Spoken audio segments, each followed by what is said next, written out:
Саламатсыңарбы, урматтуу студенттер? Биздин бүгүнкү сабагыбыздын темасы сызыктуу программалоодогу транспорттук маселе. Бул сабактагы алдыга койгон максаттарыбыз төмөндөгүлөр. Сабакта биринчиден силер транспорттук маселенин коюлушун жана чыгаруунун ыкмаларын үйрөнө аласыңар. Экинчиден транспорттук маселенин мисалдарын талдай аласыңар жана транспорттук маселенин экономикалык жана практикалык колдонулушуна баа бере аласыңар. Эгерде биз бул максаттарга жетсек, анда төмөндөгүдөй компетенттүүлүктөрдү калыптандырууга багыт алган болобуз. ЖК2 же жалпы билим берүү компетенциясы. Кесиптик маселелерди чыгарууда математиканын негизги базалык түшүнүктөрүн колдоно билүү. ПК5 профессионалдык компетенция коюлган максатка ылайыктуу экономикалык берилгендерди иштеп чыгуу үчүн инструменталдык каражаттарды тандап алууга жөндөмдүү, алынган жыйынтыктарды негиздөөгө жана жүргүзүлгөн эсептерди анализдөөгө жөндөмдүү. Бул сабактын планы: биринчи транспорттук маселенин коюлушу, экинчиден анын алгачкы таяныч планын табуу, үчүнчүдөн транспорттук маселенин мисалдарына токтолобуз. Транспорттук маселенин коюлушуна токтололу. Мейли бизге М сандагы А1 жана АМ өндүрүш пункттары жана бул пункттардагы өндүрүлгөн продукциянын сандары кичинекей А1 жана АМ белгилүү болсун. Бул өндүрүлгөн продукцияны биз тиешелеш түрдө B1 жана БН керектөөчү пункттарына тиешелеш түрдө B1 жана БН санда жеткиришибиз керек. Ар бир өндүрүүчүдөн ар бир керектөөчүгө жүк бирдигин же продукция бирдигин жеткирүүгө сарпталган чыгымдар, транспорттук чыгымдар СИЖ бизге белгилүү. Биз ар бир өндүрүүчүдөгү өндүрүлгөн продукциялардын эсебинен ар бир керектөөчүнүн талабын канааттандыра тургандай жана эң арзан же эң аз чыгым кеткен жүктү жеткирүүнүн планын түзүшүбүз керек. Бул транспорттук маселенин коюлушу. Коюлган транспорттук маселенин чечимге ээ болушу үчүн өндүрүүчүлөрдөгү жүктүн запасынын суммасы менен керектөөчүлөрдөгү керектөөлөрдүн суммасы дал келиши зарыл. Башкача айтканда, АИлердин суммасы менен БЖлардын суммасы барабар болушу зарыл. Эгерде бул шарт аткарылса, анда транспорттук маселе жабык типтеги транспорттук маселе деп аталат. Ыңгайлуулук үчүн транспорттук маселени бөлүштүрүү таблицасына жайгаштырабыз. Таблицанын биринчи мамычасы өндүрүүчүлөрдү, биринчи жолчосу керектөөчүлөрдү, акыркы жолчо ар бир керектөөчүнүн керектөөсүн, ал эми акыркы мамыча ар бир өндүрүүчүдөгү өндүрүлгөн продукциянын запасын кармайт. Таблицадагы ар бир клеткада жогорку оң бурчта СИЖ же болбосо транспорттук чыгымдар көрсөтүлөт. Ал эми төмөнкү сол бурчта биз керек болгон жүк бирдиктеринин саны берилет. Ал эми таблицанын акыркы клеткасында запастардын суммасы менен керектөөлөрдүн суммасынын дал келе тургандыгын көрсөтөбүз. Дагы XIJ бул ийинчи өндүрүүчүдөн жыйынчы керектөөчүсүнө жеткирилүүчү жүктүн санын билдирет. АИ бул ийинчи өндүрүүчүдөгү өндүрүлгөн продукциянын запасын билдирсе, БЖ бул жыйынчы керектөөчүдөгү продукцияга же жүккө болгон керектөөнү билдирет. Ал эми СИЖ транспорттук чыгымдарды же тарифтерди көрсөтөт. Төмөндөгүдөй негизги аныктоолорго токтолуп өтөлү. СИЖ матрицасы тарифтердин же транспорттук чыгымдардын матрицасы деп аталат. Мында СИЖ сандары тарифтер деп аталышат. Транспорттук маселенин чечими же планы деп элементтери XIJ болгон X матрицасы аталат. Мында ар бир XIJ саны ийинчи өндүрүүчүдөн жыйынчы керектөөчүгө жеткирилиши керек болгон жүк бирдигин билдирет. Бул X матрицасын жүктү жеткирүү матрицасы деп дагы атайбыз. Берилген транспорттук маселе үчүн экономикалык математикалык модельди тургузалы. Экономикалык математикалык моделдин биринчи компонентасы максаттуу функция. Биздин маселе үчүн максаттуу функция f ар бир клеткадагы тарифтер менен бөлүштүрүлгөн жүк бирдиктеринин көбөйтүндүлөрүнүн суммасы түрүндө аныкталат. Башкача айтканда, кыскача жазууну пайдалансак, бул жерде кош суммалоо жүргүзүлөт. Ар бир клеткадагы тарифтер менен жүк бирдиктеринин көбөйтүндүлөрүнөн тургузулган кош сумма. Экинчи компонентасы чектөөлөр системасы. Чектөөлөр системасынын биринчи шарты бул ар бир өндүрүүчүдөгү продукциянын запасы керектөөчүлөргө бөлүштүрүлүп берилет деген сүйлөмдүн математикалык тилде жазылышы. Же биз бөлүштүргөн жүк бирдиктеринин жолчолор боюнча суммасы өндүрүүчүлөрдөгү жүктүн запастарына барабар экендигин көрсөтөт. Ал эми чектөөлөр системасындагы экинчи шарт бул ар бир керектөөчүнүн талабы канааттандырылсын дегенди түшүндүрөт. Жана ар бир мамыча боюнча бөлүштүрүлгөн жүк бирдиктеринин суммасы керектөөлөргө барабар болот. Системадагы акыркы чектөө бул өзгөрүлмөлөрдүн терс эместүүлүк шарты. Башкача айтканда, биз x, y менен жеткирилүүчү продукциянын санын белгилегендигибизден аларга терс эмес деген шарт коюлат. Демек, биз төмөндөгүдөй математикалык модельге ээ болдук. F функциясынын берилген шарттарды канааттандырган эң кичине маанисин тапкыла. Бул транспорттук маселенин математикалык модели, сызыктуу программалоонун маселеси, формасы каноникалык формада жазылган. Эми коюлган маселени чыгарууга өтөлү. Транспорттук маселени чыгаруу эки этаптан турат. Биринчи этапта биз алгачкы таяныч планды табабыз. Экинчи этапта ал табылган таяныч планды оптималдуулукка изилдейбиз. Биз бүгүн силер менен балдар биринчи этапта гана же алгачкы таяныч планды табуунун жолдорун гана карайбыз.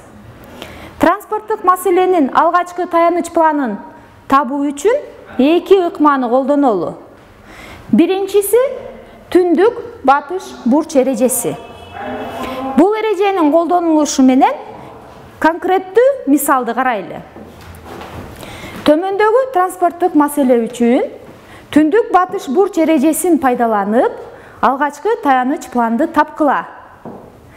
Биздин маселеде бөлүштүрүү таблицасында көрсөтүлгөндөй өндүрүүчүлөр 2, керектөөчүлөр 3, ар бир өндүрүүчүнүн запасы жана ар бир керектөөчүнүн керектөөсү берилген. Эң биринчи биз бул маселе жабык типтеги маселе болобу текшерип алышыбыз керек. Башкача айтканда, керектөөлөрдүн суммасы менен запастардын суммасы дал келерин текшеришибиз керек. Көрүп турганыңардай, ал экөө тең дал келет жана 200-гө барабар. Бул жерде максаттуу функция ар бир клеткадагы тарифтер менен аларга тиешелеш келген жүк бирдиктеринин көбөйтүндүлөрүнүн суммасы катары аныкталат жана минимумга изилденет.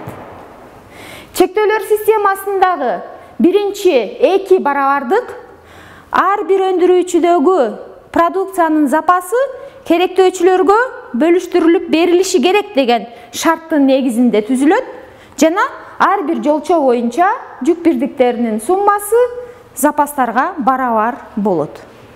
Ал эми системадагы акыркы 3 теңдеме бул ар бир керектөөчүнүн керектөөлөрү канааттандырылсын деген сүйлөмдүн математикалык тилде жазылышын билдирет. Акыркы шарт бул өзгөрүлмөлөргө терс эместүүлүк шартын койдук. Жыйынтыгында биз берилген транспорттук маселенин математикалык моделин жаздык. Эми чыгарууга өтөлү же алгачкы таяныч планды табалы. Таблицаны толтурууну эреженин аты айтып тургандай, түндүк батыш бурчта жайланышкан клеткадан баштайбыз. Ал бизде A1, V1 клеткасы. Бул клетка үчүн тиешелеш келген керектөө менен жүктүн запасын салыштырып, алардын кичинесин төмөнкү сол бурчка жазабыз. Демек 50 менен 90 салыштырылып, кичинесин жаздык. 50-нү жазуу менен биз биринчи керектөөчүнүн керектөөсүн толугу менен канааттандырдык. Башкача айтканда, биринчи мамычанын калган клеткаларына жүк бирдигин бөлүштүрүүнүн кереги жок. Ошондуктан калган клеткалардын бардыгына төмөнкү сол бурчка сызыкчаларды коюп чыгабыз. Жардамда кийинки түндүк батыш бурчтагы клетканы табабыз. Ал бизде А1, B2 клеткасы. Бул клетка үчүн керектөө 70-ке, ал эми запас 40-ка барабар. Алардын кичинесин 40-ты жазабыз. Натыйжада биринчи өндүрүүчүнүн продукциясынын запасын толук бөлүштүрүп бүтөбүз. Башкача айтканда, биринчи жолчонун калган клеткалары толтурулбайт, сызыкча коюп жазабыз. Ушул процессти таблицанын бардыгы толгонго чейин улантабыз. Келгиле анда кийинки түндүк батыш бурчтагы клеткага же А2, B2ге өтөлү. Бул клетка үчүн керектөө 30-га, ал эми жүктүн запасы 110-го барабар. Кичинесин жазып, биз экинчи керектөөчүнүн талабын толугу менен канааттандырабыз. Кийинки түндүк батыш бурч бул А2, B3 клеткасы. Клетканын тешилеш келген запасы да, керектөөсү дагы көрүп турганыңардай 80-ге барабар. Таблицанын акыркы клеткасы толтурулду. Алынган планды жазаардан мурда биз ар бир жолчо боюнча бөлүштүрүлгөн жүк бирдиктеринин суммасы запастарга барабар экендигине, ал эми ар бир мамыча боюнча бөлүштүрүлгөн жүк бирдиктеринин суммасы керектөөлөргө барабар экендигине ынанышыбыз керек. Бул текшерүүнү жүргүзгөндөн кийин гана алынган таяныч планды жаза алабыз. Биздин планыбыз жүктү жеткирүүнүн матрицасы X жана бул пландагы функциянын, максаттуу функциянын мааниси 1470-ке барабар экендигине ээ болобуз. Мына ушундай жол менен транспорттук маселенин алгачкы таяныч планын түндүк батыш бурч эрежесинин жардамында аныктап алдык. Эми балдар келгиле ушул эле маселени экинчи ыкманын жардамында, башкача айтканда, эң кичине элемент эрежесинин жардамында аныктайлы. Эреженин аты айтып тургандай, таблицаны толтуруу тарифтердин эң кичинеси жайланышкан клеткадан башталат. Биздеги тарифтердин эң кичинеси 3. Тешилеш келген клетка A1, B3. Запасы 90-го, керектөөсү 80-ге. Алардын кичинесин жазабыз. Кийинки кичинекей тариф 4. Тиешелеш келген клеткабыз A2, B1. Бул клеткага тиешелеш келген запас менен керектөөнү салыштырып, кичинесин жазабыз. Андан кийинки кичинекей тариф 5-ке барабар. Тиешелеш келген запас менен жүк бирдиктеринин эң кичинесин 10-ду жазуу менен биз биринчи өндүрүүчүдөгү запастарды толугу менен бөлүштүрүп бүтөбүз. Таблицадагы акыркы клетка толтурулбаган A2, B2 клеткасы. Бул клетка үчүн жүк бирдиги менен запастардын эң кичинеси 60-ка барабар. Аны жазуу менен биз таблицаны толугу менен толтурган болобуз. Дагы бир жолу текшерүүнү жүргүзөбүз. Башкача айтканда, ар бир жолчо, ар бир мамыча боюнча суммалап запастардын келип чыгарын, ал эми ар бир жолчо боюнча бөлүштүрүлгөн жүк бирдиктерин суммалап запастардын келип чыгарын, ар бир мамыча боюнча суммалап керектөөлөрүнүн келип чыгарын текшеребиз. Текшергенден кийин гана алынган таяныч планды жана андагы максаттуу функциянын маанисин алабыз. Биз көрүп тургандай, бул маани 850-гө барабар жана биринчи маселеде алынган мааниден бир канча аз. Демек, биздин коюлган азыркы маселе үчүн экинчи ыкма менен же минималдык элемент ыкмасынын жардамында табылган таяныч планыбыз оптималдуураак же жоопко жакыныраак деп жыйынтык чыгарабыз. Мына ушуну менен балдар биз бүгүнкү сабакта алдыга койгон максаттарыбызга жетүүгө аракет жасадык. Биз жогоруда караган эки ыкманын жардамында силер үйдөн өз алдынча үчүнчү маселе үчүн алгачкы таяныч планды таба аласыңар деп ишенемин. Биздин бүгүнкү сабагыбыз өз максатына жетти деп ойлоймун. Саламатта калгыла.